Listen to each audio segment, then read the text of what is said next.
I'm not on. All right, everyone. I will call to order this meeting of the Indian Head Park Planning and Zoning Committee on the 4th of October, 2022. Can we have a roll call, please? Yes. Commissioner Holm, absent right now. Commissioner Bruno? Here. Commissioner Sveska? Present. Chair Costello, absent. Commissioner Tantillo, absent for now. Commissioner Skovich? Present. And Commissioner Barnes. Here. All right, we got a quorum. Thank you. Can we please stand for the Pledge of Allegiance? Allegiance to the flag of the United States of America and to the republic for which it stands, one nation, under God, indivisible, liberty and justice for all. Thank you, everyone. All right, moving, excuse me, right along into our agenda.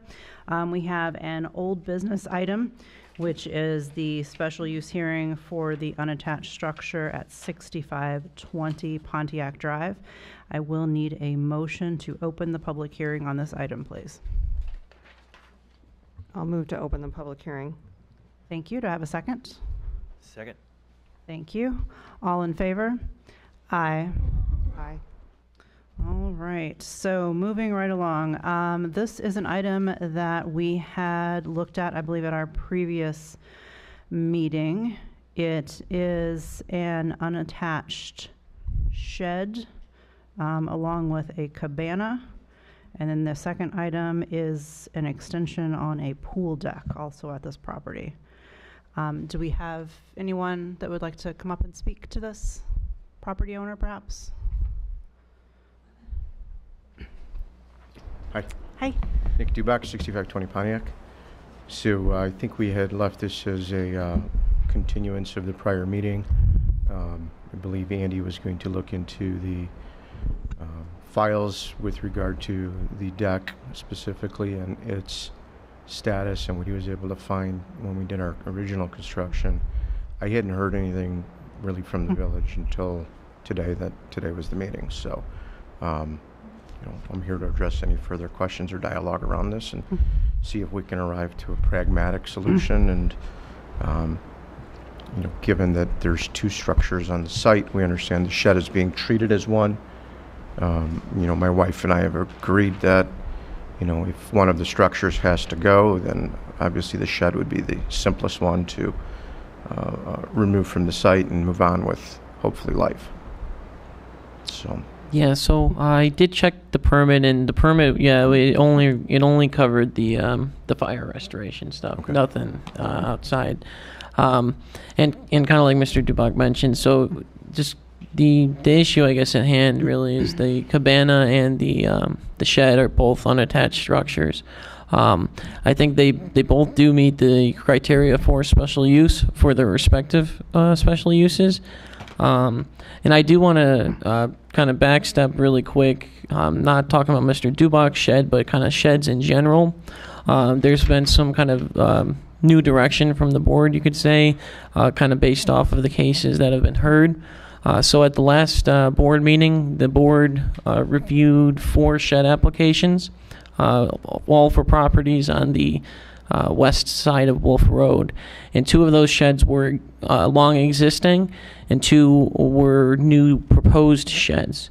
And the board, after a lot of discussion, it wasn't unanimous, but there was a majority opinion that the new sheds, even though their context was not entirely dissimilar from the ones at the Bartlett homes, due to the fact that the west side of Wolf Road, it really has that kind of traditional park-like atmosphere, whereas Bartlett subdivision is kind of more similar to LaGrange Highlands. The board decided that it does not want to approve new sheds west of Wolf Road unless there is a particularly unique hardship. So that's the direction that staff has for going forward. So we won't be recommending special uses for new sheds on the west side of town, unless the homeowner can show a particularly unique hardship. As Parameters on what that would be? No, not yet. And so this is actually our second special use hearing tonight. Is going to actually, I think, help set those parameters, because the second special use hearing is for a shed that's been there about 1.5, 2 years. So what is long existing? I don't know. And I think that's really something the board's going to have to determine at their next meeting. So, but going back to this shed petitioner, I do think that in the case of Mr. Dubach, the shed's been there 7 years. I would call that long existing. I think like the sheds that the board approved, one was 9 years, one was 15. So I do think it does meet that criteria. And then for the cabana, and like he said, he would be more willing to get rid of the shed, but the cabana just has to meet the general special use criteria, which is detailed in the memo, and I think it does meet it. So I think it's kind of an issue of picking one or the other. And then the kind of additional kind of complication is the deck kind of extended from the pool.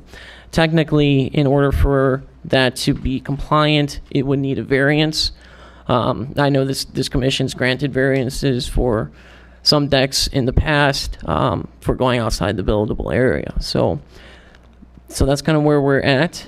Do the commissioners have any questions or thoughts, or what was the thing that we went over in Acacia, or when we had deck issues there, right? And people were putting sidings on it because it was a fence. Those are considered to be on the buildable area. That's what we're saying for Acacia. I know that's a homeowner association. It's a little different, but I just wanted to get my bearings around how the decks are handled in Acacia. Right. Yeah. So what happened was, and this was before I got here, there were a lot of applications for decks in Acacia, and they were technically not in the buildable area.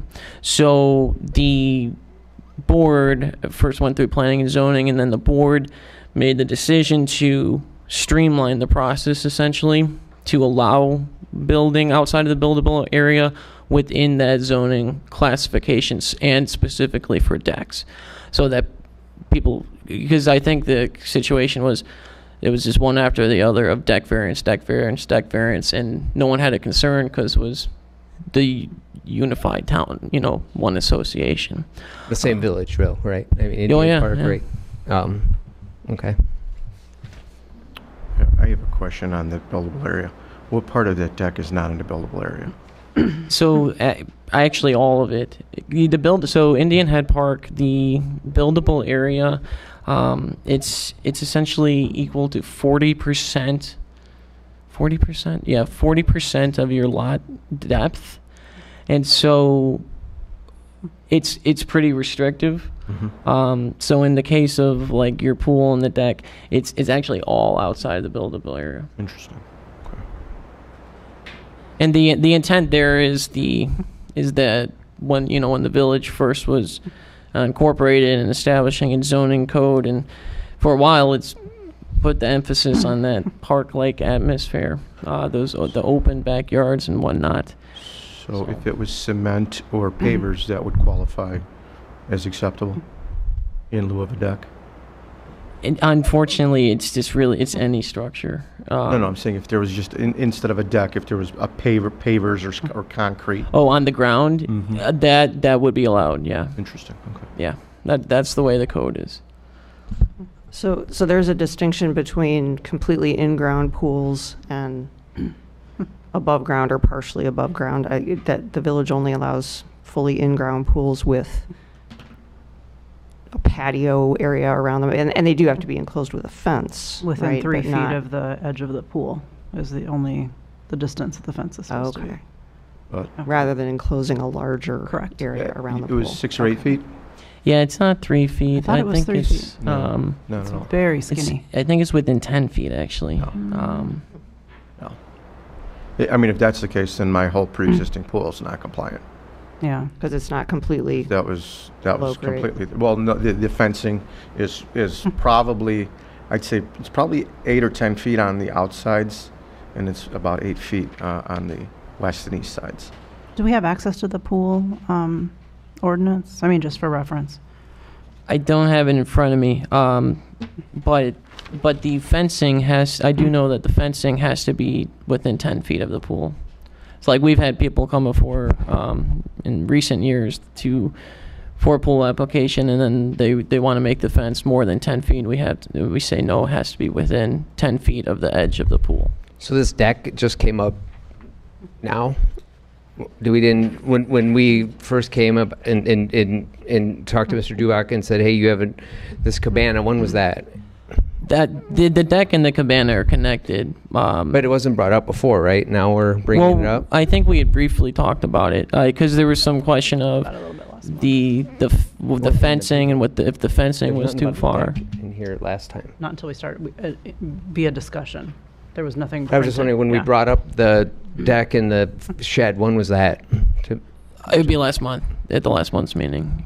Well, that's when we first talked about it, but you Yeah. guys, Mr. Dubac had a sign in front of his house for Oh, a yeah, month. But when yeah. did we initially approach Mr. Dubac saying you have two uncompliant or So uncompliant structures? I believe I emailed him before the meeting last month saying, hey, you have the issue is not only the shed but also the cabana and the deck around it. Okay. I just didn't Yeah. remember seeing the deck, anything about that in our handout last Yeah, time. no, it came up in the So- discussion, and so that's why it's here now.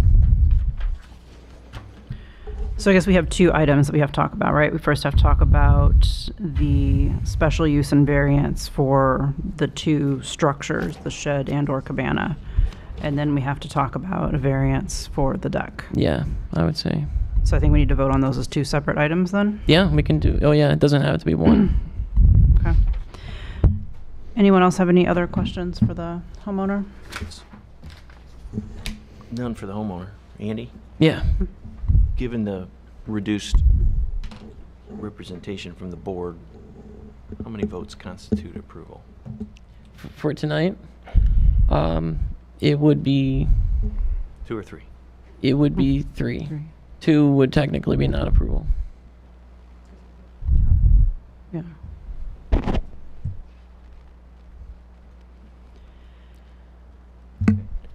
Okay, well, oh, sorry. Well, I just wanted to, and this is the last month since the last time when we first addressed this.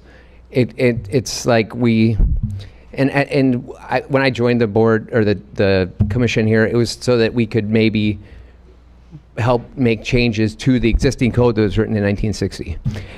There were no cabanas then imagined to have right around pools during that time, so this would have never been written in. There were other things like riding lawnmowers weren't as prevalent. There were tables weren't seating 10 people in the backyards. All of this has changed over the last 40, 50 years.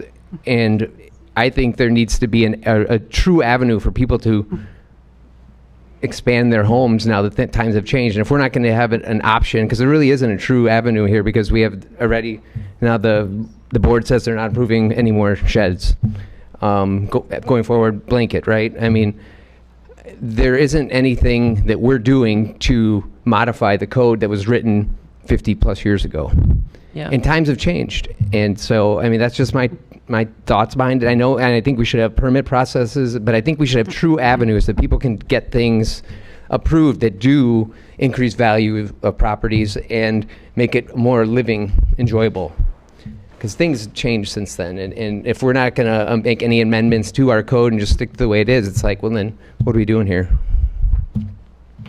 Besides just I hear ya. enforcing old rules, which a lot of them are still good. I agree with them. No fences. There's a lot of things that we don't want things just popping up, but we need to make a true avenue for people to improve their properties that they bought and spent money on.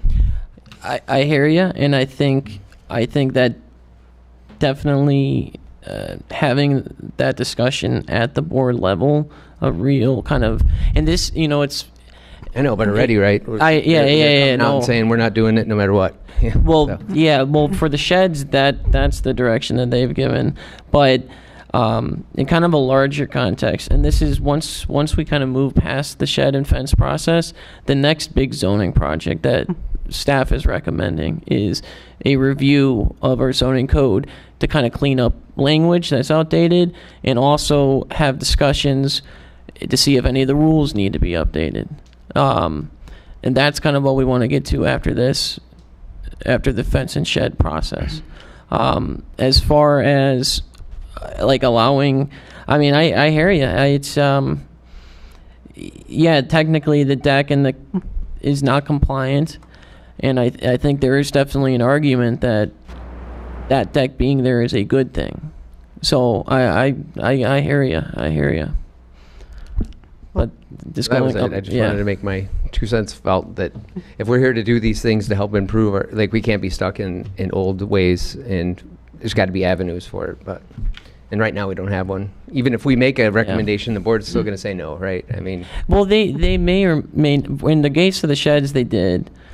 I can't speak for them as far as the other things, Right. but yeah. We can look at things like the restrictions of the buildable area, you know, maybe too restrictive. We found when we were trying to ask homeowners to place their sheds within the buildable area, that was very restrictive as to where something could be placed. right. For example, there may be some flexibility there. There's I think that's a big one. impervious surface limitations. There's other kinds of things that could be done so that if someone does have a very large lot, there could be Right. some flexibility as to how much of it they could Build on. build on with various amenities in the backyard. But I mean, the other issue we have is this is one example of many where something was done and there was absolutely no oversight on the part of the village. I mean, the village is short-staffed and can't keep track of everything that's going on. But there's, in many situations, it's a homeowner who said, "Well, I just did it," you know, had no idea that it wasn't allowed, didn't necessarily intend to do something that was against the ordinance, but did. You know, didn't come in to seek the review that if we'd reviewed it, you know, we could have talked about it and come up with a good solution and potentially approved it. But I think that's just going to take some time as new homeowners come in to sort of understand that there are codes that have to be reviewed and followed, and permits have to be pulled and things like that. So this was a unique situation with, you know, a rebuild after a fire where all kinds of stuff was happening, and you know, not everything that was done was put through the process Right. like it should have been. But Because something too that comes up when- the restrictions could have been explained at the time, and something could have been built that was Well, we did technically have, compliant. didn't we have people right? coming to the house and they would have seen, right? They should have spoke up then too. I mean, if that's Yeah, the case, I don't I know, don't but know. it's kind of like, oh, all right, go ahead and do it. And we're just going to, like, for the village saying, but maybe no one noticed it. But it was like, well, if they were, it's like, hey, I mean, Yeah, I have no idea. No one that was here, no Yeah. one that was here, or no one that would have looked at it is here anymore. Yeah. Any other, oh, sorry. So just to be clear, the staff recommendation is to approve a special use for the cabana or the shed. Yeah, And the it- homeowners indicated yeah. a preference for the cabana for obvious reasons. You also say here, though, as for the pool deck, the staff does not recommend approval of a variance. Are we being asked to consider? Yes. variance yes, for because that? it did come up, and it would need a variance because it is a non-compliant structure.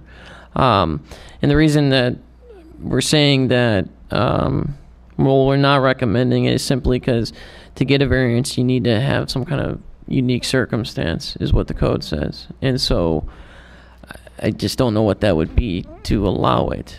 So in that instance, if we were to vote to not approve a variance for the pool deck, that means the homeowner would need to remove it? Yeah, that would be what would happen. And again, that's you know, John and I, staff reading the code and trying to apply it. Right. But we follow the direction of the board, and I think the board, even though sometimes the board disagrees with the commission's opinions, I think does give quite a bit of weight to them, because they know that this body spends a lot of time thinking through and deliberating on these issues. Yes, sir, you had a comment? Yeah, I just want to add some context to that. The structure is attached and built on the deck. I know. So I'm not certain that if one was to be approved, how the other could go away. So I just wanted to demonstrate the connective tissue there. Yeah. That was going to be my next kind of thing there. If we say, okay, no shed this, but then that's connected. Yeah, the way I would see it is, like, if it were to come to us, like, as the plans were submitted to us, we would say you can't have this part, you'd have to modify it, so it would have to be modified. I mean, and honestly, if we're picking things apart, right? I mean, the fence surrounding the pool is not fully screened as it's supposed to be with greenery. So I mean, are we taking it to that level of conversation, or? I think it'd be best not to. Do pools fences I need to need- be surrounded? I didn't think that fences around Need to be pools needed to be. screened. Yeah, they're supposed to be screened. I need to review that. I don't actually know off the top of my head. I've seen many pools. There's in a the lot of neighborhood. pools that do Nobody not has have that. screening. Yeah. I mean, maybe one or two, but that's just because it worked out that way. Yeah. I'll have to look in the ordinance. I will send out a pool memo to the commission after this meeting, sometime this week, because yeah, just to clarify what the pool rules are. But what we do know is that the deck rule we are sure on, as are the unattached structures. Gotcha. Yes, sorry. you had So, another no, comment? that's fine. Just a little further context. There was zero landscaping in that yard when we took possession, zero. And everything was dead and vegetated and just dried up. So, barring kind of what direction we go in, our pool is aging, and we'd like to do a renovation on it. If this goes forward and we can add in some landscaping and some of those items that maybe don't comply. And when I say renovation, like new liner, new pumps, and kind of clean up the piping that was legacy there from the 90s, or I don't even know, might be older than that. So we would like to continue to beautify that. Obviously, we would have our pool contractor come in and meet with you and see what needs to be done that might not fit those current criterias. But we're trying to keep it within the confines of what we have, of course. But landscaping can, of course, be examined and brought up to speed. Thank you. Sure. Do we have any more discussion before we ask for a motion on the unattached structures? No. Okay, so hearing none, excuse me, do I have a motion to approve the variance for, how do you want to word that? For what? I think Special you. use. I Special think. use.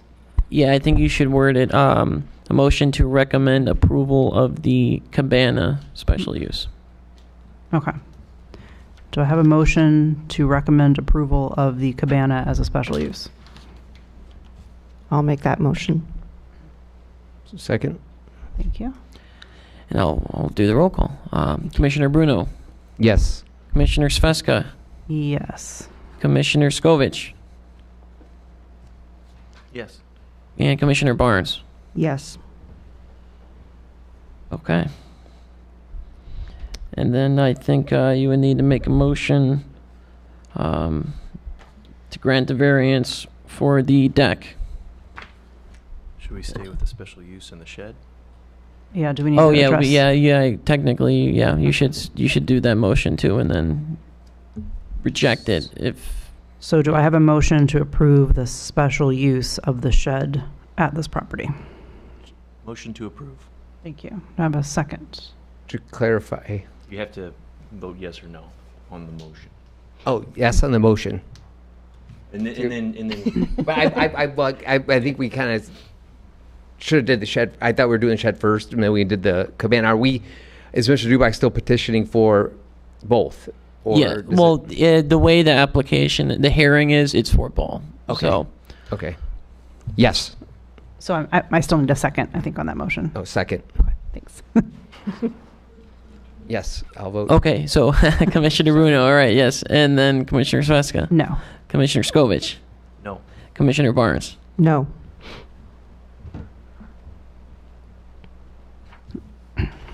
Okay.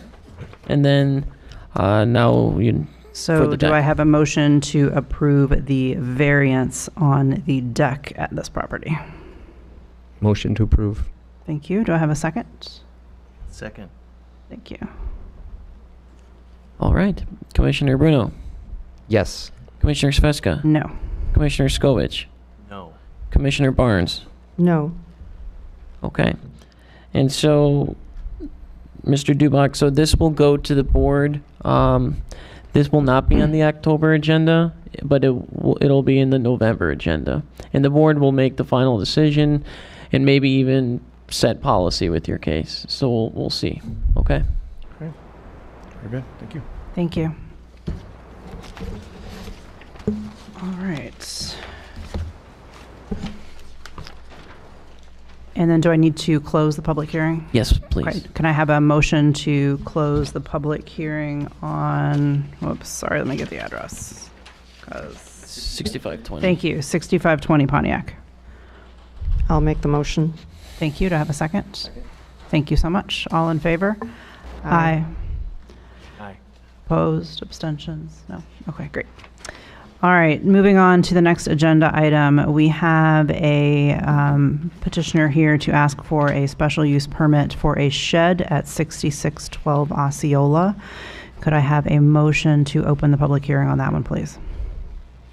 Motion to open public hearing. Thank you. Do I have a second? I'll second. Thank you so much. All in favor? Aye. Opposed, abstentions? Nope. Great. All right, thank you. Do we have the petitioners here for this property? Hi. Hello. Jose Pinedo at 6612 Osceola. And first time doing this, so I don't know what we're supposed to do. Well, Okay, just tell us a little bit, I guess, about the property, your history, and why you believe that you need a shed. So moved in about 2 years ago, a little over 2 years. Built a shed shortly after, pre-COVID kind of. Store all our furniture, bikes, everything we house for outdoors. I do my own landscaping for the house, snow plowing, all that. So I kind of need the shed. And all that lawn furniture, whether it be lawn stuff, everything gets stored in there. I don't have any other place. I do have a basement, but it's partially finished. My garage doesn't have room for it from like 2 cars I have in there. And that's roughly what I have. And what is the size of the shed at present? It's 10 by 10. Okay. Andy, what was the hardship? I can't remember for the garage size. Do we? So the original thought was 20 by 20, and then 24 by 24 was big enough, and then anything in between is a bit more of a gray area. I think that as far as the original hardship discussion for the garage size, I think he meets it. I would just, the reason staff is recommending no on this is based off of the direction of the board, that only long existing sheds should be granted approval. And exactly like you mentioned earlier, well, what is long existing? The board did not set that. I think that this actually is an ideal case for them to determine what is long existing. And that's about it, yeah. Just a question for the petitioner. Did you know that we had any zoning codes with regards to sheds Two at all? sheds at the time, no. No, Until okay. after. Okay. Andy, there isn't a plat of survey Mm-hmm. as part of this. I Yes. know this lot is sort of an unusually shaped lot because you're sort of at the corner of Yeah, a, I'm like at the almost furthest like a end. cul-de-sac. It's backed up to the expressway. Both neighbors, I kind of talked with them. They're okay with it. Have another neighbor. Obviously, it ain't up to them, but it's the only thing I have. Other than that, if I do take it away, it's gonna sit visibly. I don't think that's a good site for it. All that lawn stuff, and just put a tarp over it. So yeah, this Yes. shed is in the very, very southwest corner of Old Town. Mm-hmm. And it looks like it's up against the fence on Joliet? Is that- Yeah, on the one side of it, it is, Yeah. and the back side is obviously the expressway. Mm-hmm.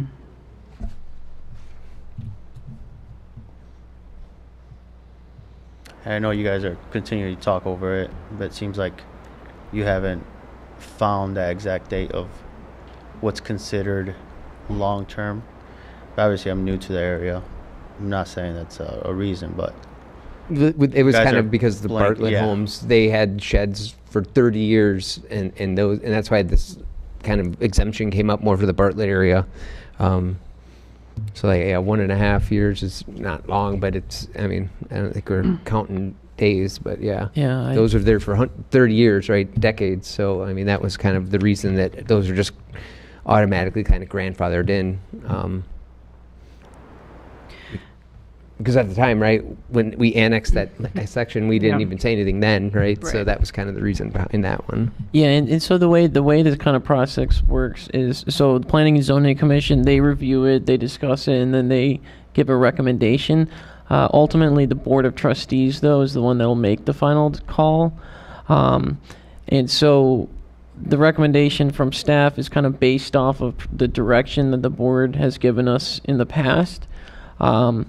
But there's always times that the board disagrees with staff or interprets things differently, or, you know, it's various different bodies kind of working in a collaborative process. So the recommendation from staff is, since it's not long existing, I don't think that meets the direction that the board has given us.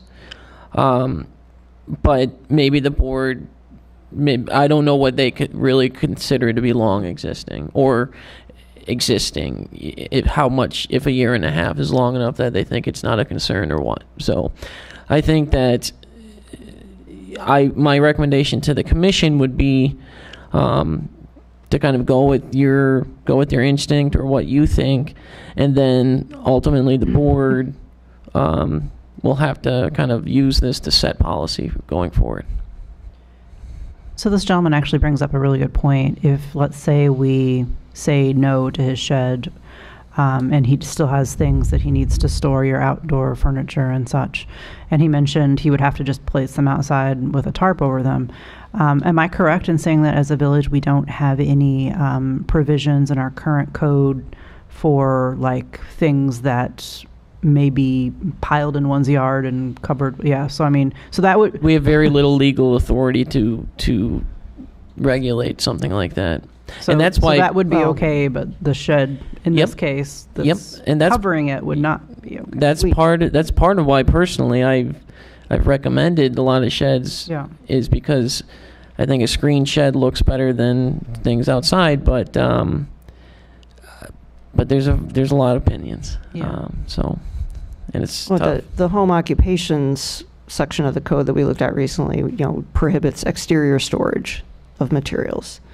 That was in that section of the code. Yeah, related There to the certainly could be an business, yeah. enforceable, section of Right. the code that says you can't just pile stuff outside your house and put a tarp over it. But I'm surprised if that's not already in the code, to be honest. It's definitely, it's not. Hmm, I mean, we do okay. have the authority. Well, and that you can't store materials related to the business outside. If materials, like there have been times where somebody's had so many materials that it's started to harbor rodents, then we can regulate it. But if it's just, lawnmowers and bikes or whatever, we have very little legal authority to do that, and I don't even know if we could. That's something that the village attorney would have to address. I don't even know if we could regulate it if we wanted to, without a reason that affects the public health and safety, Yeah, I don't know like what rodents. rises to the level of blight in a situation like that. Just my wife. Hi, Absolutely. sorry. Hey, no, Um, thanks. So just playing devil's advocate, if we do have our items outside, we've seen a big increase with crime in our area too. People are coming in our yards, they're coming in our cars. I mean, I know this isn't the time and place for this, but just to kind of paint the full picture for us, like that's a concern, right? Like we spend a lot of money to have these nice things, to live in a nice area, and then we're just dumping it outside for someone to come and take it. It's just feels a little dated. No, that's a valid point. Thank you. I appreciate that. And I think we are aware of the increase in crime we've been seeing in this area. So Yeah. thanks for reminding us. I'm gonna sit down. Andy, what was the response to Diane's comment about the lack of a survey? I don't know if we got one for this one. So Yeah. do we know, so we're considering a special use, but do we know if we're in the buildable area to where we also need to be considering a variance? So the board did a while ago modified the shed criteria that it doesn't need to be in the buildable area. Forgive me It just for need missing- no, you're good. Yeah, it just needs to be Confusing time. yeah, confusing. yeah. It was a confusing time. Yes. Okay. A lot going. Yeah, a lot of things going Fantastic. on. So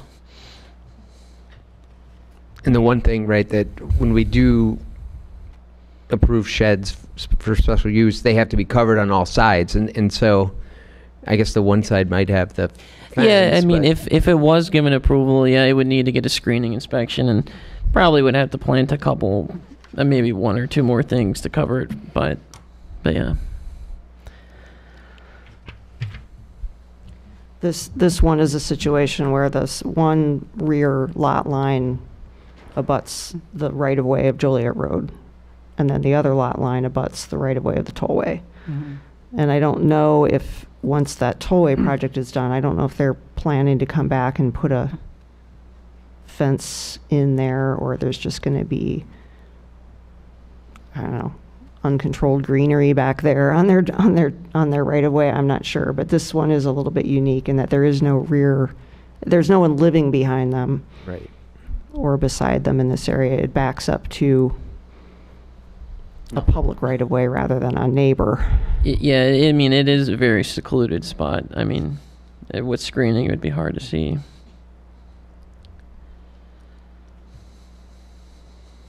But based on our memo from 9/21, I know. Yeah. Do we have any other discussion items or questions for the petitioners, perhaps? Sure. Okay, could you come up to the microphone, though? And just state your name I'm here to and, support. state your name and address, Yeah, please. my name is Barb Prang, and I'm at 6616 Osceola, and he's 2 houses down from me. So I cannot even see the shed from my house. From my backyard, I cannot see it. When you walk down Osceola from Cochise, or just down Osceola from, either way, Cochise, but you can't see it. You really have to look hard to see it. And you know, we just have an area that it's just hard to keep our stuff. Our houses are a little bit smaller than some of the others, like our garages, maybe at least. So anyway, but I just wanted to say that because I am a neighbor and Thank you. I can't see it. Thank Okay. you. I don't think we've ever had a neighbor reject, right? I mean, we've been here, so. Well, no, we It's- did before we you did? joined. We did have another one on Wolf. Yeah, there was issues. Right, it's more of a precedent thing, right? Because Mhm. everyone would, you know. But yeah, I mean, that situation on Wolf was one like this where if the homeowner had placed it at the rear of their lot, it would have been very noticeable. Mhm. That was the issue, was that they were putting it there because they didn't want to have to look at it. But the neighbors, because of the configuration, there were neighbors behind and there were neighbors beside Right. that would have seen it. Right. And it would have been very prominent in their view from their property. So that's the reason that the code is written the way it is, right? Is that the presumption is that it's going to be Yep. visible to neighbors, and that it ought to maintain the park-like atmosphere. That shouldn't be part of the landscape. Yep. So this is a unique location, but the intention is. of the ordinance was to keep things like that, the situation on Yeah. Wolf Road from happening, Yeah. basically.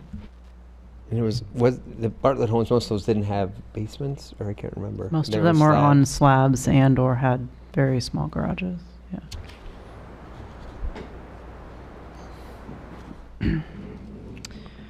Okay, any other discussion or shall we move to a vote?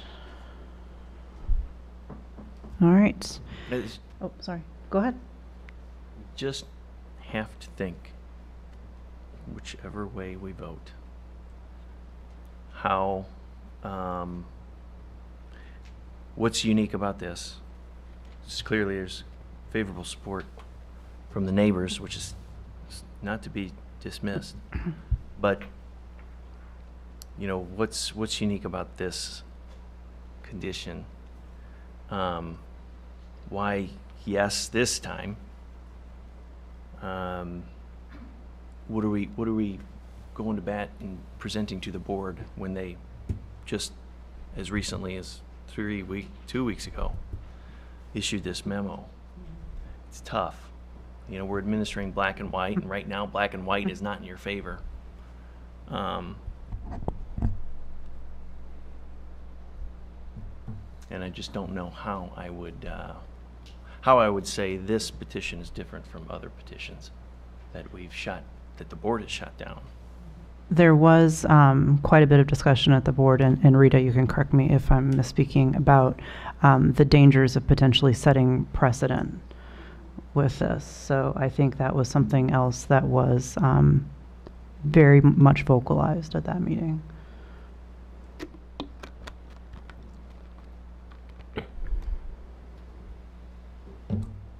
Motion? Okay. Do I have a motion to approve the special use for a shed at 6612 Osceola? I will motion to recommend approval of the special use permit you. for a shed at 6612 Osceola. Do I have a second? Thank you. Okay. All right. Commissioner Bruno, No. Commissioner Sveska, No. Commissioner Skovich, No. Commissioner Barnes. No. No. So it's not recommended. This will be on the agenda of the November board meeting. Staff will reach out to you, let you know the date. And then at that meeting, you'll have a chance to discuss it as well, discuss it with the board, who will make the final decision. Okay. Andy, if there's Thank you. what's the time frame with which if a petitioner is unsuccessful in their petition, what's the time frame of remedy?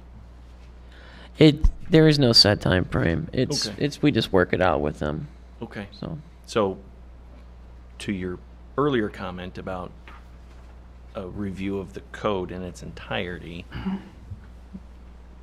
this could come back around. I don't want to give you any sense of false hope, but I think the black and white as it is today is prohibitive of this use.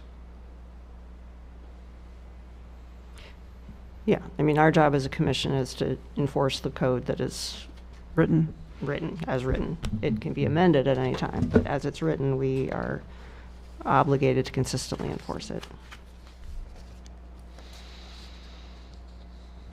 Okay. all right, I will need a motion to close it. Yep. Do I have a motion to close the public hearing on? I'll move to close the public hearing on Thank you. 6612 Osceola. Do I have a second? Second? Thank you. All in favor? Aye. Aye. Aye. Opposed? Abstentions? Nope. All right. Thank you. Okay, moving on to the next item in our agenda, we have the continued discussion on regulations regarding gardens in one's plot. Looks like Andy's given us a couple of additional definitions to work with. Yeah, and last meeting, one of the big things that came up, and kind of the tough question is, how do you regulate total area of garden beds or gardens? Because there is the hypothetical concern: what if somebody makes their whole backyard a garden? Not likely to happen, but it's a potential, theoretical concern. And as late as today, John and I, village administrator, everyone here knows John, but we were even discussing this again before coming here, and kind of our thinking was, instead of doing a total area of garden beds or a limit on the amount of garden barrier, that instead we should put in the definition that garden barriers are exclusively for the purpose of garden protection and cannot be used as a property or boundary or privacy fence.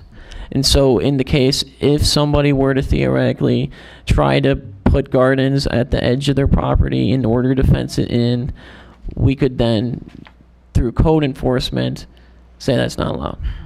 Because I think that that trying to come up with a number of whether it's linear feet of garden barrier or square footage of garden area, I think that's going to be really hard to come to, because there's some sizable gardens in town, and I think it's a good thing, and the state says that we can't prohibit it anyways, nor would we want to. And again, kind of like this whole thing kind of came about with, we have gardeners in town, and the state law came about, and technically garden barriers to protect from the animals are not compliant, and we want to make them compliant. So that's kind of my thoughts from coming from last time to now. Well, I think of the options that you have here in the memo, that there is a distinction between just a garden and a raised bed, right? Which are two different things. There's a garden, which is just planting some beans in the ground, and then there's a raised bed, which is, I think in both cases we could say something about where they could be placed, just so that they're not right at the property line. But we could distinguish how much area could be a raised bed, and we could distinguish how much area can be enclosed with a barrier without limiting how much area can be a garden. I mean, you can plant a garden all day long. You just can't fence All of it. 400 square foot area Yeah. just because that's how big your garden is. You have to pick what you want to build a barrier around. Yeah. We could go that avenue. Because I don't think Yeah. we're also assuming that the raised beds are going to be a limited portion of the total garden, right? Right. In most cases. So right now, we could, theoretically, someone could say, I'm going to do my whole yard's a garden. It's not going to be raised bed. And it'd be fine. And then if we pass this, then we're going to put a 5-foot fence around the whole yard because it's a garden. We're saying you could make it that way, but you can only put the fence around the raised bed portion for X amount of square feet. Yeah. Well, you would need to fence the ground garden too. I mean, you don't want it around the whole. The theoretical concern is that someone does their whole backyard, but people have gardens that are not raised and have fences, and we want to allow that too. Okay, so we're going to say the amount that can be. Well, If you have a garden, yeah. right, you want the whole thing to be somewhat enclosed so animals aren't eating your. Yeah, and that's why I think it might be better to stay away from a number restriction and just put in that it has to be exclusively for protection of the garden and can't be dual purpose of a boundary fence or a privacy fence. Because then we could take legal recourse if somebody were to garden in and barrier up their entire backyard. Which again, I don't think anyone's going to do. And if they do it, then we would have legal recourse. But yeah, it's tricky. I mean, how do you come up with you want to come up with a rule that's accommodating to the 99% of what people are going to be doing. Have we had any village complaints about gardens, like existing Zero. gardens? Zero. None. Because I feel like, while I think this is a good conversation, I feel like when we're talking about numbers, we're kind of getting off into the weeds. Like, because it can easily be, read or variegated in one way or another. Thanks. Thank you. Yeah. Because, I mean, even if I'm looking at this combined height of a garden bed, box, and barrier, 5 feet or less, I mean, 5 feet, it'd be great to contain my dogs in the backyard. I mean, there's all kinds of, interpretations that I think you can lay on this. So, But you would now that put we've your dogs, right, and the garden would be ruined, right? Well, I mean, I'm just And then saying become- that you then- could construe this in several different ways if you're trying to think around it, right? So now that we've kind of had this conversation, probably more than we ever intended to, I feel like maybe we should just be much more generalized until we get to an instance of where we have an issue that we can use to set a parameter on these types of things. Like if we don't have any problems with people having gardens right now and their respective garden barriers that they may or may not have up, Yeah. great. Yeah, I mean, we could go the route of simply just creating a definition of garden barrier. First two, I think, are great probably to have. And then I would say squash the third one where we're trying to decide on square footage until that ever would come up. And Yeah. then, and it's nice, I guess the adjacent 5 feet from the adjacent property is probably That something makes- nice that too, makes because sense, yeah. people cut their grass and then grass clippings get hit in there and then people get mad and whatever. So I think if you just knocked out the square footage one, I'd say that's the best route to go. Or we have a definition, we have a height requirement or limit, and then property line offset. Yeah. That's my opinion, that I think this is good to go, and I say we don't get into the whole square footage. I agree with that. I am completely okay with that as well. All right. If there's any more discussion, or Is Yeah. if it does come back around, is square feet the right unit?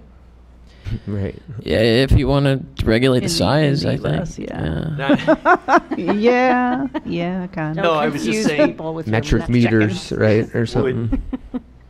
Would would we consider rear yard and a percentage of, as opposed to square feet, a percentage of the yard? But if we I want mean, I think if it comes to, punt, yeah. we can. Yeah. A unit and confirming that it's got to be in the rear yard, maybe. So I think last time my only comment, and not to devil's advocate it, was a lot of people here do have a lot of trees and there's a lot of shading. So I think it could make it restrictive if someone wants to grow vegetables that require direct sun. And I know of one garden. I don't know Yeah, the address there's- in particular, but it's a beautiful garden. But it's in the it technically side would be in the yard, side yeah. yard. So I would stick away from that Got and just keep a setback. Yeah. So we'll punt 3 until it becomes. and 4, or no, we'll leave 4. I think guess. 4's. 4 I'm- makes sense. I'm yeah. fine with 4. Fine with 1, 2, and 4. Sure. Me too. We're not voting on anything, are we? Oh yeah. No, tonight. we are voting? Tonight, yeah, we would like Oh, we are a voting. Okay. recommendation for the board. Okay. Do you have a recommendation? My those are the options, but no, I think my recommendation would be exactly what you just came up with: 1, 2, and 4. Adopt Yeah. bullet points 1, 2, and 4. Yeah. You were looking for guidance on the third point, and our guidance is let's leave it alone Exactly. because we don't foresee it being a problem. Exactly. Yeah. All right. So someone would you could make a I think motion. that's the petitioners that. Yeah. Yeah. Um, You could make a motion to recommend to the board adoption of points 1, 2, and 4. Okay. Do I have a motion to recommend approval of points 1, 2, and 4 under the garden regulation options as presented? Yes. Motion to open Thank or you. vote. Do I have a second? I'll second the motion. Thank you.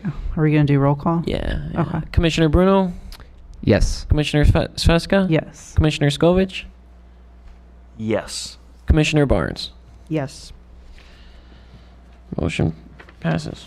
To recommend Approval. adopting Yes. items 1, 2, and 4. Okay, and next on the agenda, we have proposal for signage illumination regulations. And I think this is what we touched on last meeting as well. I think Yes. this is a continuation of that. Well, so this is a Voting on this? continuation, but this is actually the public hearing. So Oh, we okay. will need a motion to So open. could I have a motion to open the public hearing on proposed signage illumination regulations? Motion to open hearing on proposed signage illumination regulations. Thank you. Do I have a second? Second. Thank you so much. All in favor? Aye. Opposed? Abstentions? None? Okay. Andy, go ahead, please. Yeah, so I think last time I think there was a consensus that everyone liked the proposed regulations for signage illumination. One thing that did come up was Commissioner Scovich asked if we could look at the signage size requirements. And so I'm glad you did, because we looked into it more, and so on paper, our signage size regulations are actually more restrictive than a lot of our neighbors. However, there is, I think, what I would call a loophole in the language, in that it said when regulating the size of signs, it's compared to the frontage of the lot, which in the case of strip malls would mean the entire thing. So to close that up, staff is recommending that we change it from lot to business front or storefront. Storefront. And then I also kind of modified the language a little bit to be in line with city countryside, Village of Western Springs, and Darien. So the recommendation is to adopt the illumination regulations and also to modify this signage size. So that's the next two. The two memos, yeah, both of the. So do we have to open and close? Yeah. And then open and close again? No, the way I advertised it was signage regulations Okay. generally. So, Fantastic. yeah. Is there a current fine for businesses that leave their lights on after business hours? I don't know what it is off the top of my head, but yes. If that happens, let us know. We have let our police department know to monitor for it, and I've been told that nothing has come up recently, but I don't know because I know a couple months ago we had issues with a couple stores that were leaving it on, and so we reached out to them. But So now someone's going to be on 2 a.m. duty? Watch, light watch. yeah. So unfortunately, I'm just not, I just don't know what 350 lumens looks like. I see LaGrange and Hinsdale at 538, and I see Western Springs, and our commerce is on Joliet. Mhm. And Yeah. Wolf. And my fear is that, given the higher speed limit, that if the sign is not adequately illuminated, and given the distance off of Joliet and Wolf, will you have the effect at 350 lumens to where you could catch the eye of somebody driving by at 40 miles an hour? And I'm not saying 350 is Yeah. bright, I'm not saying 350 is dull, but I'm looking at LaGrange and Hinsdale, and they allow a little bit brighter sign, and I'm wondering if we wouldn't entertain, again, we're all entertaining, unless you guys are photometric specialists. Nope. We're all exactly, I just don't know what 350 gets you. Especially, I'm thinking of Joliet, and you've got, the strip malls. What are those now? Do we 95 know? feet, Yeah, do we 100 know feet. I what know else we is don't know. We don't have the specifications for most of the signs. And in the past, we haven't asked for illumination because there's been no illumination standards except for. Well, I think this kind of came up primarily about the discussion of a sign in one particular business Mhm. that the residents were, Garish, yes, extremely bright complaining signage. about. Yeah. I love everything else, I just don't want to make a mistake with brightness. Yeah, I think it's a good point.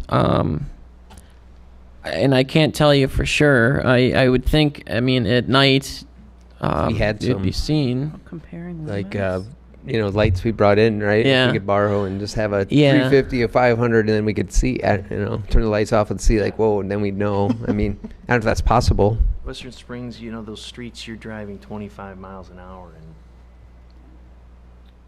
Oh, so I just did a quick. Well, and in an area where there are streetlights as well that are sort of illuminating the general vicinity where the sign is, whereas here, I don't think there's any, are there parking lot lights in those parking lots? There's a few. I think there's a few. So I just did a quick Google, and I don't know if this is accurate because I don't know that much And that's about on the internet, so photoluminosity. it's It's on the It's internet. accurate. So this does a has to be true. comparison with lumens versus wattage on different types of bulbs. Okay. And it only goes down to 450 lumens. And for 450 lumens, the equivalent of a standard bulb is a 40-watt bulb, which seems kind of low to me, if this is right. A halogen bulb is 29 watts, a CFL is 9, and an LED is 6, according to this chart that may or may not be accurate. So I- Because you found it on your phone. Because I found it on the internet. Yes. So if that is correct, one could assume that 350 lumens is less than 40 watts, which 30-watt seems, incandescent bulb. yes, which does, from my limited experience with light bulbs, seem not very bright. Maybe. Yeah. I think it's like apples and oranges, though. I think when we're gonna. I'm sure it, I mean, You need I'm not Mr. sure it is because I don't really know anything about this, Right. but yes, We need Mr. Dubach back here to give us a tutorial on it. Right. someone, yeah, Yeah, you know, I kind of just picked 350 because it was a little higher than Western Springs. It's countryside. I hate to say that. I don't Yeah. know off the top of my yeah, I head. know. Just out of curiosity. Well, because I mean, if this chart is correct, it doesn't even list 500 lumens. It goes from 450 to 800. And with a standard bulb, you see a jump from 40 watts to 60 watts. If this is correct. Which suggests that the 538 is still somewhat Tinks. Dimmer. that's the range. That's my guesstimation takeaway from the internet's chart. So, maybe. But then Western Springs is 323, and I mean, I've driven through Western Springs at night, as I'm sure most of you had, and most of those businesses do not appear excessively dim. Yeah. Yeah. So I do maybe think they're not you opposed. have the benefit of You're in a well-illuminated. That's a good You know, point. That's a good point. Yeah, yeah. Yep. And the train lights and everything along Yeah, that we don't want area. to there. Yeah, that's true. affect someone's business, right? That's true. Based on that. Yeah. Well, we could. I mean. I don't want to arbitrarily say 450 is the number. Yeah. No. I mean, Not what? smart on it either. What if What we, we table that part of it and just and- go through these other was- four and and then see how we feel and then maybe. Yeah, I was gonna say, you know, we could table that and recommend everything else. Even on one, knock off the 350 lumens, but I mean 4 feet. Doesn't the board want to hear the whole thing? Are we in a rush here? It's no rush. I don't. It's no rush. I mean, if anyone changes their sign in the next 2 months, this wouldn't apply if we don't get it passed. But I was going to say it won't apply to the existing signage, in particular those which have been raised as with comments. Whoops. So, yeah, I mean, or what we could do is we could move forward with the signage size regulations and hold off on I mean, illumination. like the flashing, blinking. I'm cool. Like I think those need to be in place. Yeah. Neon again, right? Yeah, I know. Greg we had brought that up. We had that discussion. That he yeah. knows well, tasteful. Is neon typically inside, or can it be safely put outside? it can be put outside. I mean, a lot of businesses will Protective hang a channels. neon sign sort of like In on the an window. inside wall somewhere as part Yeah. of the decor, but it's not on the facade. It's like the 2 and 3, or say those would be perfect to go into our code ASAP. Yeah, I mean, I don't think there would be anything wrong with giving the board everything except for the lumens, and then giving them the lumens the next month. So if we Yeah. do that, can we get some more data on lumens? Yeah, I've tried. It's really it's amazing how there's so many different like measurements of light I've never Sure. even heard of. Yeah. But yeah, for what we can do, I will try to find like a good YouTube video or something to Whatever. highlight the differences. Or could we also maybe ask Countryside if they have? Oh, I can find out what I mean, theirs just out of is. curiosity. Yeah. Just Oh, so we yeah. have a good local comparison. We go to like Home Depot and they have maybe lights that have that, and then we buy it and return it. I don't know, something like that. Shopping trip. Yeah, and then like another tricky thing is like, okay, so this many lumens is how much a warehouse is lighted. Well, how does warehouse lighting translate to sign lighting so yeah, I mean, Diane brought up a good point, though. Like, Yeah. some of those areas are more generally well lit than some of our areas in the triangle might be. So yeah. that's valid. Yeah, well, I think that's good points, and I think I would recommend approving everything else and figuring that out. Just leaving the lumens part out. Yeah, yeah. I do have one additional question about number 3. We Yes. describe it as no flashing lights, no flashing, blinking, or intermittent lights. Do we have anywhere in the code anything that prohibits dynamic signage, like scrolling message kind of? I mean, those are, Yeah, those are distracting. because I guess rather than just saying flashing, no flashing, I would say like no flashing or dynamic signage, right? Meaning there's not some message scrolling across. Wolfhead has that right now. Yeah, well, I Wolfset just- does Oh, have do they? that, yeah. It's Oh, I bad. didn't notice. Is that? It's really tacky. Oh. Well, this won't affect They them. wouldn't be affected. So, yeah, I think Ugh. we I could, agree, we want to see more of it. That's a great addition. That's a good point, Dynamic. though. I like adding that in, yeah. Can you Yeah. add that there? yeah. Oh, yeah. Would And the then we term, could would vote the on that term be still? scrolling or dynamic Yeah, I or something scrolling like or that? changing. I think scrolling is probably the best way to do it. Yeah, scrolling It's lights. been a long time since I've tried to write one of these. It's interesting because the new Countryside Sign. Village Hall Mhm. has Scrolling. an LED that's temperature and time, and Yeah, and the board has actually discussed signs like that. There's not agreement on signs like that, but Oh, and there's one at Highland School now, which is. Well, I just it's think there's an kinda element of dangerous for people driving distraction when by. one's driving and there's Yeah. children present. Yeah. Yeah. It's why- kind of nice. Sometimes you see the weather, the temperature. I mean, Yeah. Well, there's one at the fire station as well. Yeah. Oh, that's right. I forgot. Yep. I mean, we don't have important enough news, but we also don't have anywhere we could put one where A while ago, there was everybody would see a it mention of perhaps anyway. placing one at the Heritage Center. mean, and if- was like, that's oh, what's been that's- if we discussed. wanted one, though, we could give a variance, right? Essentially, Yeah. If there was something came up that we thought, oh, this would be great, and we can always give a benefit variance to everyone. ourselves. That's pretty easy to do. So, Right. Yeah. We would like to violate our own. Yes, our own code that we wrote. But who knows? In 10 years, 5 years, something might come up where it's Yeah. important Sure. or useful. Yep. Yeah. so we are approving both of these at the same time. The fifth item would be the size. Yeah. Hmm. With the exclusion of the proposed lumens. Right. Yep.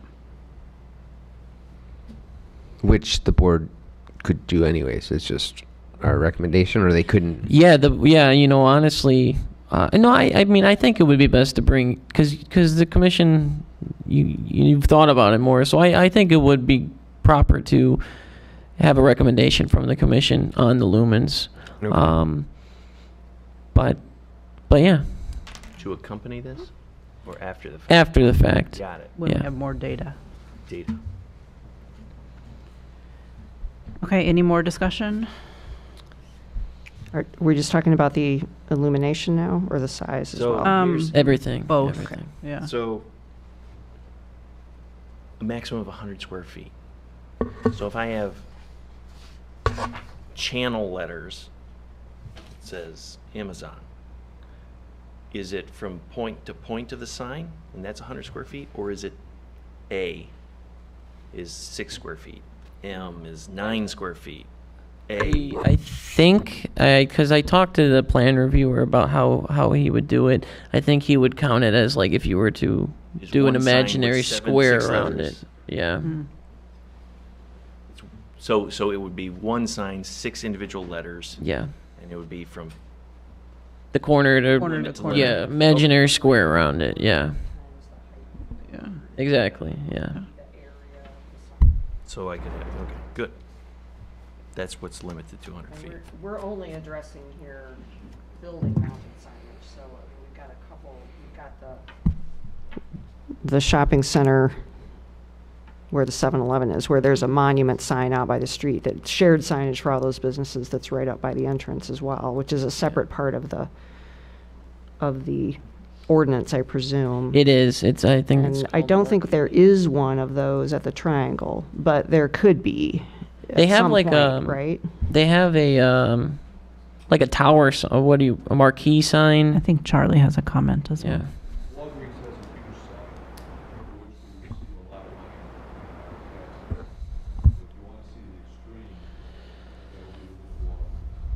And even the 7-Eleven mobile gas, Yeah. like prices, those are Yeah. Yeah. Yeah. put up. Oh. And So we're only addressing the size of what's mounted on the Yes. Yes. buildings, because we've got limited locations where there could be a shared or a monument sign out by the street separate from that. Okay. The ratio of 2 feet per foot of frontage, did you poach that from somewhere? I did that. All those towns I listed. Consistent? Yeah, it's very consistent Got it. with what other municipalities have. So.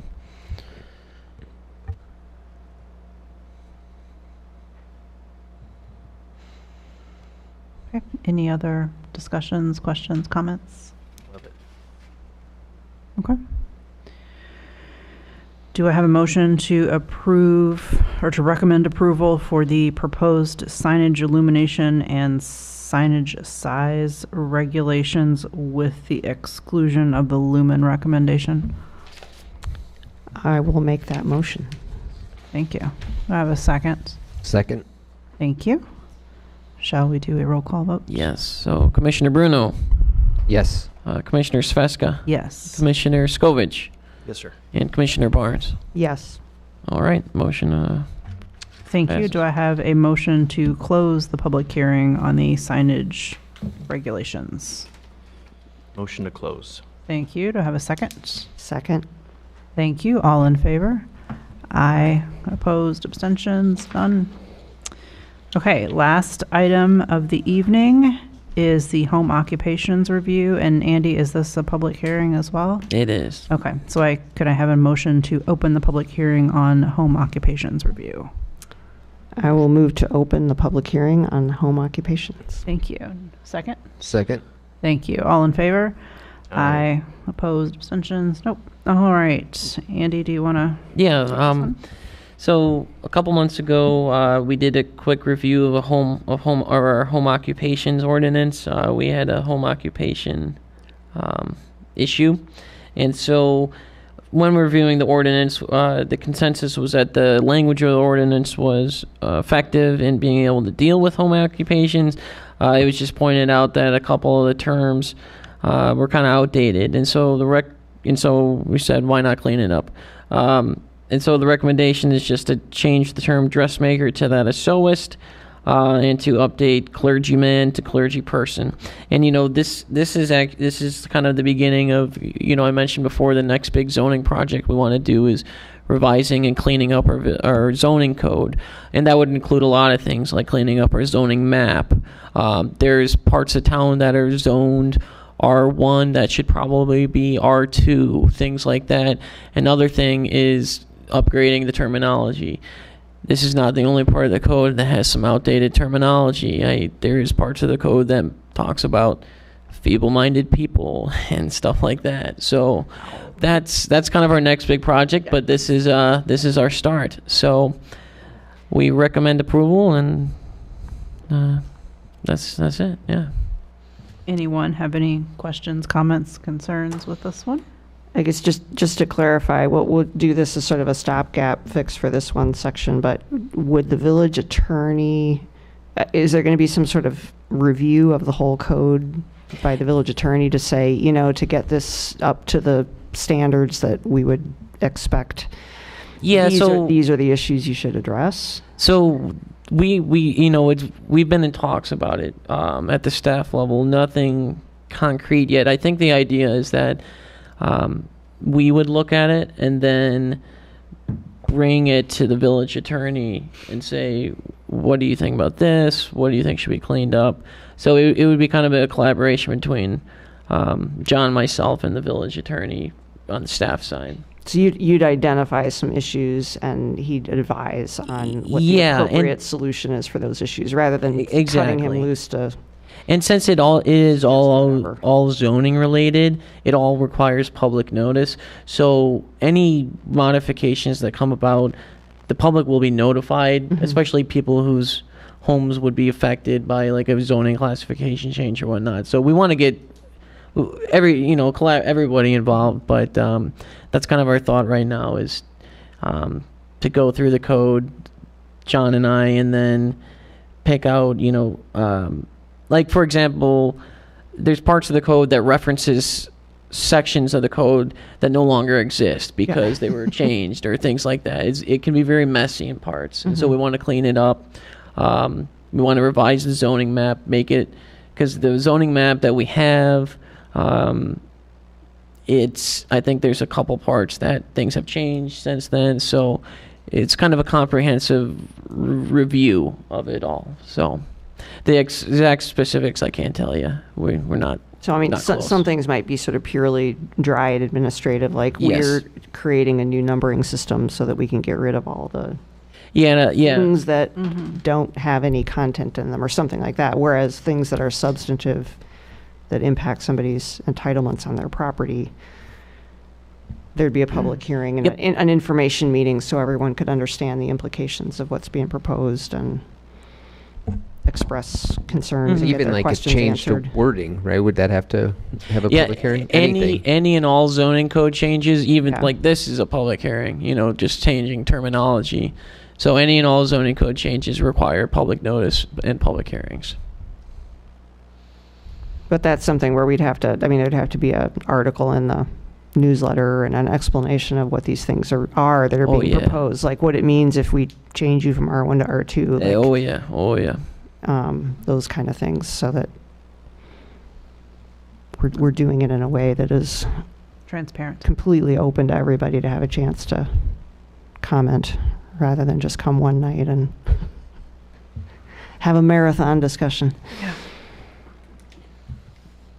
Okay, excellent. Do we have any other questions or comments on the home occupation portion? No? Nope. Does this make her different from a tailor? I think those are more gender specific. So tailor would imply... I think it used to. Used to be a tailor would would sew a suit. But we wouldn't be gaining any ground. I don't think so. Sewist it is. Cool. Do I have a motion to recommend approval of the home occupation review content? Motion to open vote.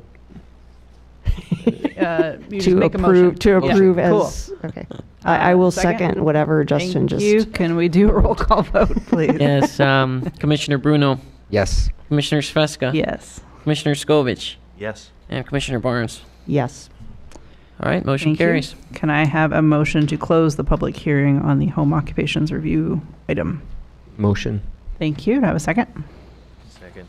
Thank you. All in favor? Aye. Opposed, abstentions? Nope. All right. Unless we have any new business, I think we can have a motion to close the meeting. I'll move to adjourn the meeting. Thank you. A second on that. Second. Thank you. All in favor? Aye. Have a lovely night, everybody. Andy, no minutes? After I sent you the packet,